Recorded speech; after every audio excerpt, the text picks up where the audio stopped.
En el mes de abril del año 1982, las autoridades de Enral Perú, que administraban el Canal 7, contrataron a un argentino exiliado como productor de los informativos del canal. Lo primero que hizo fue reunirse con cada uno de los que trabajábamos en ese momento. Cuando llegó mi turno me dijo que por obvias razones yo no sé nada de lo que se ha hecho. ¿Qué crees que se puede hacer que no se haya hecho nunca? En esa época, además de ser uno de los conductores de Peruvisión, que así se llamaba el informativo nocturno de entonces, tenía a mi cargo la sección cultural en un diario, así que lo primero que se me ocurrió proponerle fue una secuencia cultural. ¿Y cómo sería?, me preguntó. Bueno, les gocé algunas ideas y me dijo, a partir de ese momento dejaba de leer noticias para hacer esa sección de unos 2 o 3 minutos diarios y 15 minutos los domingos. Creo que hice esos 2 o 3 minutos un par de veces. Unos días después me lo encuentro en los pasillos del canal y me dijo que se iba. ¿Cómo que te vas? Le digo, sí, me dijo, aquí no se puede hacer nada, me voy. Y se fue. Se fue a México, donde tiempo después vimos un hombre ligado a programas exitosos. Como dicen los argentinos, no era un versero, sabía muy bien su trabajo. Por esos mismos días, Soledad Mujica y Juan Sotomayor, el ahora controvertido alcalde del Callao, preparaban el programa Mediodía Familiar, que se emitiría de lunes a domingo, de 12 del día a 2 de la tarde. Cuando Soledad se enteró que el director del informativo no le interesaba para nada esa secuencia cultural, me incorporó a su proyecto. Era la secuencia que me faltaba, me dijo, una presencia cultural. Y así lo anotó en sus planillas. 15 minutos los jueves y 15 los sábados. Cuando fue a sustentar el proyecto completo al directorio, la única objeción era esa secuencia cultural. No la quería. El argumento de Soledad fue incontestable. ¿Cómo es posible que en 14 horas a la semana no haya 15 minutos para la cultura en el canal del Estado, cuya función primordial debería ser esa, difundir cultura? Silencio total. Aceptado casi sobre la hora, esas planillas fueron pasadas en limpio y se mandaron a los diarios así, de manera que sin querer queriendo, ese fue el nombre de la secuencia, Presencia Cultural. Unos días después, Soledad Mujica incorporó a Elena Pasapera y estábamos listos para debutar. Por esos días también se acababa de reeditar 5 metros de poemas de Carlos Oquendo de Amat y sorpresivamente era el libro más vendido en las principales librerías de entonces. En su condición de poeta, crítico literario y profesor universitario, invitamos al entrañable Washington Delgado, quien aceptó venir a darnos una clase magistral de quién era ese casi desconocido poeta puneño, de su importancia y de la tradición poética en Lima desde los tiempos del Politeama, donde había recitales de poesía a teatro lleno. De eso han transcurrido 30 años, durante los cuales la pintura, la escultura, la poesía, el teatro, la danza y la música en todas sus variantes, la artesanía, la literatura, la gastronomía y, en fin, todas las expresiones culturales son visitantes semanales en las pantallas del 7, alguna vez TNP y hoy TV Perú. Después sobrevivimos a la desaparición del Mediodía Familiar y nos convertimos en un programa independiente. El resto es historia conocida.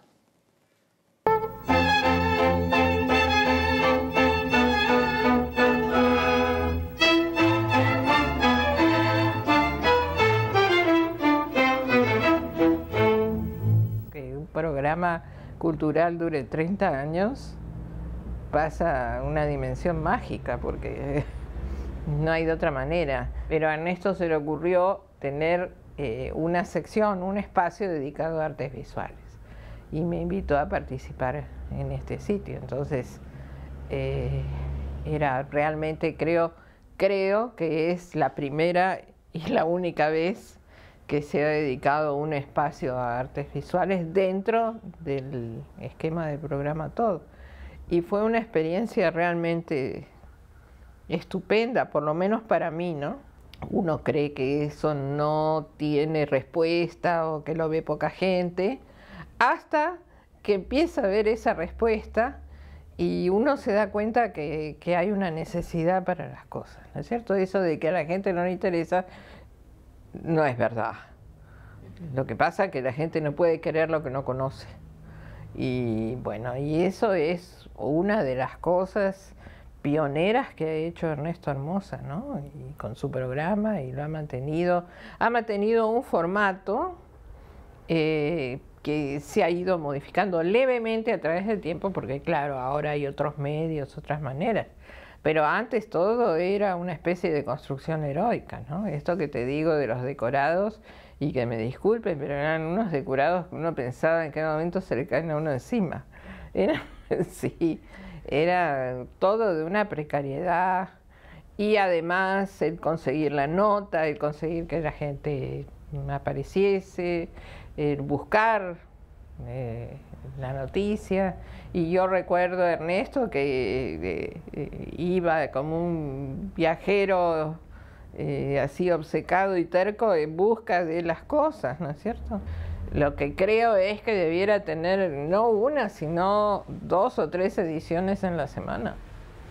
Como hay tantos programas, y tomarlo como un programa, un magazine cultural, y caramba, el canal del Estado debiera darse cuenta de esto, si no, no sé para qué está. Mi saludo es que siga adelante como hasta ahora, y que nos debe unos cuantos vinos a unos cuantos, y que debiéramos hacer una especie de programa memorabilia, ¿no? Porque yo tuve esa parte, pero otros tuvieron otra, ¿no? Alfonso Latorre fue otro personaje entrañable que durante buen tiempo iluminó nuestro programa con sus comentarios y sus críticas. Era el director de la sección cultural del diario La República, además de crítico, erudito y autor de numerosas piezas teatrales. Dentro de la metáfora fundamental de Vallejo en Amada, esta noche te has crucificado, uno espera que la estructura del poema siga esa metáfora bíblica. En cambio, en la de Blanca Varela no continúa, no hay una estructura que esté fundada en la primera palabra, ¿no? Entonces, cada verso siguiente es siempre una sorpresa cosificada, ¿no? Restallante, te golpea. Entonces los objetos se hacen vivos, se hacen como un cuerpo, que te, ¿no? Peso, sustancia, densidad. Y entonces en base de eso tú vas intuyendo el discurso de una sensación que no tienes cómo nominar. Yo creo que la poesía honda en este nivel, y como la de Vallejo, es innominable para el lector. Uno tiene que absorberlo y asumir eso como una revelación, ¿no es cierto? Entonces, por ejemplo, el último libro, el libro de Barro, es realmente un libro contra Dios, con Dios. Aquí, como antes, Blanca Varela acosa a Dios sobre un muro blanco con un matamoscas. Entonces, es diferente su actitud a toda la actitud religiosa de antes. Y tú tienes en esto todo un gesto, toda una actitud poética, toda una filosofía que no estaba en Sartre, que no estaba en el surrealismo, ¿cierto? Alfonso, te agradezco mucho porque es una estupenda introducción para nuestra próxima conversación con Blanca Varela, porque realmente es una de esas cosas que uno estaba aspirando a hacer hace mucho tiempo, una conversación con Blanca Varela, y felizmente se ha conseguido, y de manera que vamos a tener esa oportunidad. ¿Me harás el favor de saludarla a mi nombre? Por supuesto. De mi homenaje a su obra, a su persona, me parece excepcional. Nos está viendo seguro. Ah. Bien, hasta aquí esta secuencia de crítica y comentario con Alfonso Latorre. Es el tipo de personas a las cuales nosotros tendríamos que rendir un homenaje realmente muy especial. 30 años en un programa en la televisión peruana no solo es el hecho de haber sostenido y sustentado ese programa, es el haber creado una suerte de enciclopedia del conocimiento. En realidad ese es un programa pues, que nosotros lo hemos visto. A mí me parece muy corto, 30 años, me parece verlo ayer a Ernesto iniciando todos sus programas, pero en realidad es bastante tiempo, es toda una generación. Y es una generación que ha tenido la suerte de poder reunir casi en una suerte de enciclopedia todo lo que se nos ha transmitido durante ese tiempo. Quienes hemos podido seguir el programa, hemos tenido la oportunidad de hablar de arte, de hablar de literatura, de hablar de pintura, de hablar de ciencias sociales y de hablar lo mal y lo bueno, lo malo y lo bueno que hay en nuestro entorno. Por suerte, el enciclopédico nuestro, que es Ernesto, reúne la virtud del conocimiento con la modestia y con la simpatía. Es una persona con la cual cualquiera puede hablar, todos podemos hablar, seamos de izquierda, de derecha, de arriba o de abajo. Y eso es una gran virtud en alguien que es un comunicador social, que tiene además el talento de poder llegar a las casas con temas que a veces las gentes se resisten a tratar aisladamente. Ha hecho una suerte de recorrido que bien valdría la pena condensarlo en un solo gran programa, si no todas, quizás clasificando, porque la verdad es que ha tocado una variedad tan grande de temas que si se pudiesen poner en líneas, esto es de artes plásticas, esto es de teatro, esto es de narración, esto es de ciencias sociales, esto es de geografía y tal, se podría de verdad tener una suerte de vademecum del Perú. Un abrazo muy grande, muy fuerte, muchos cariños, muchos recuerdos y desearle que continúe 30 años más. Ya no todos podremos seguir todo ese tiempo, pero realmente su programa es muy útil, muy valioso y de que genera una expectativa grande en todos los que estamos asociados a las preocupaciones en torno al desarrollo de nuestro país. Y Ernesto tiene todas las cualidades y condiciones para podernos entregar eso de manera agradable, de manera simpática y generosa. Muchas gracias por sus palabras, doctor Lumbreras. Seguiremos su consejo y este programa de aniversario será un vademecum, una reunión de las más distinguidas voces de nuestra cultura de ayer y hoy. Por ejemplo, Blanca Varela, a quien pudimos entrevistar una tarde con el Fondo del Mar de Barranco. A propósito de infancia, en una entrevista a Roland Forgues usted le cuenta que a los 12 años leyó Naná y fue y se lo contó al cura. Y yo me imagino lo que debe haber sido eso en esa época. Bueno, no, nadie se dio cuenta, especialmente el cura, ni se daba cuenta. Usted sabe que los secretos de confesionario esperamos que sean secretos.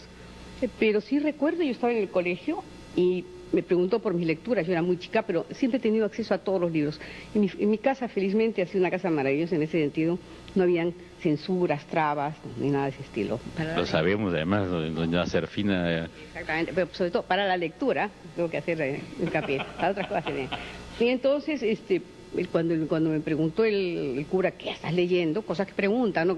¿Qué pensamientos has tenido? Etcétera, etcétera. Me dije, bueno, he leído estas cosas, ¿y qué más? Entonces le cité este libro, pues que a mí me ha parecido, estaba descubriendo el mundo, todavía era bastante inocente, pero me daba cuenta que era una cosa muy, muy interesante. Entonces me dijo, qué horror, me dijo algo así, ese libro tienes que ir a tu casa a quemarlo. Y por supuesto, nunca más se vuelve a conversar con un cura, salvo con el padre Gutiérrez o con alguno de esos seres así maravillosos que hay por el mundo, ¿no? Ciertos sacerdotes espléndidos. Pero realmente cortó mi buena relación con la iglesia, porque yo como toda niña era muy mística en ese momento. Dice, a propósito de esa relación, dice que a esa edad lo primero que hizo fue rebelarse contra Dios, luego dejó de comulgar, luego dejó de creer.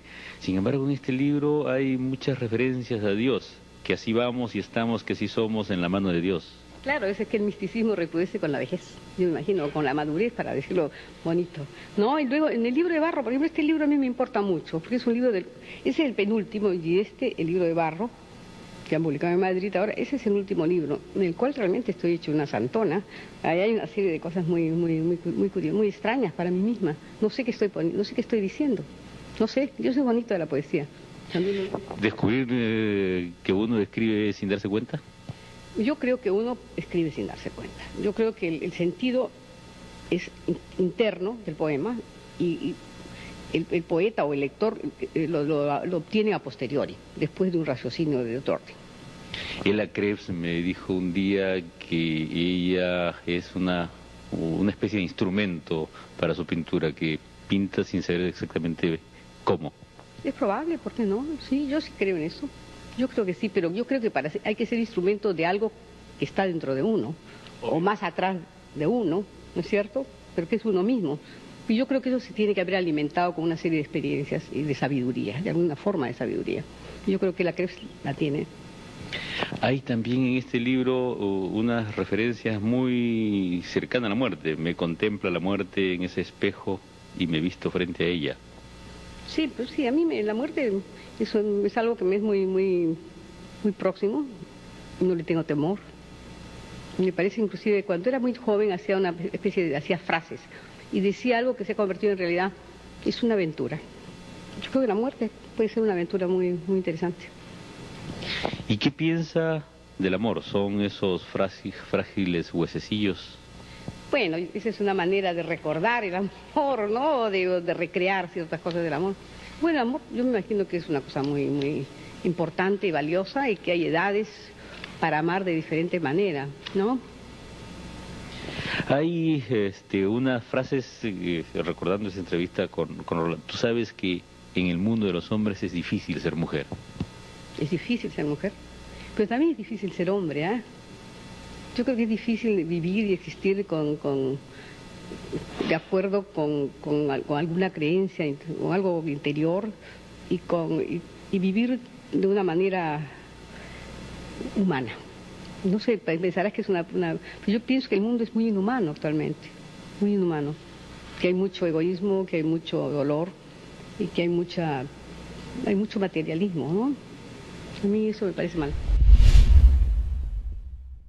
El concepto de cultura es tan grande que tener un programa como Presencia Cultural de Ernesto Hermosa, ese pujante y obstinado ser humano que existe, que ha combatido contra todo para mantener su programa, pues no es más que el logro personal, ¿no? El sueño de un país que él cree que tiene todas las condiciones para ser pues precisamente un país culto. Yo diría que ahora no existe otro programa, no existe, definitivamente, así de simple, más que Presencia Cultural, ¿no? Y eso gracias a Ernesto Hermosa, que es el Charlie Chaplin de la cultura peruana, porque él hace de todo ahí, o ha hecho de todo ahí, y que ahora continúe, porque él tiene mi edad, somos de la misma generación, comenzamos juntos trabajando, haciendo comunicaciones siempre, y que ahora pinte canas, las pinta pues con una elegancia, con un reconocimiento, con un júbilo para quienes vemos un producto legítimo, nuestro, variado, plural, como debería ser esta democracia.